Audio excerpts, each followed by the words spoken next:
Welcome to Touch to Click. In this video, we'll show you how to change text message background on Android so you can personalize your messaging experience.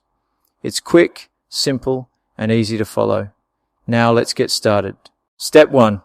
Open the Messages app on your Android phone, which is where all your text conversations are stored. Step 2. Tap the profile icon at the top of the screen. Step 3. Tap Messages settings from the menu that appears. Step 4. Tap the Choose Theme option inside Settings.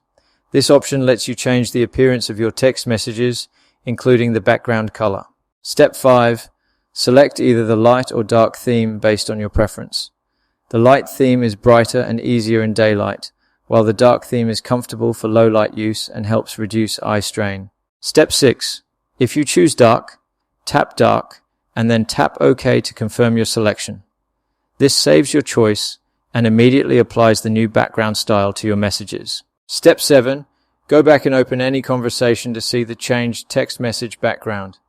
This final step helps you confirm that the new theme has been applied successfully. Thanks for watching, and don't forget to subscribe to Touch to Click for more easy and helpful tutorials.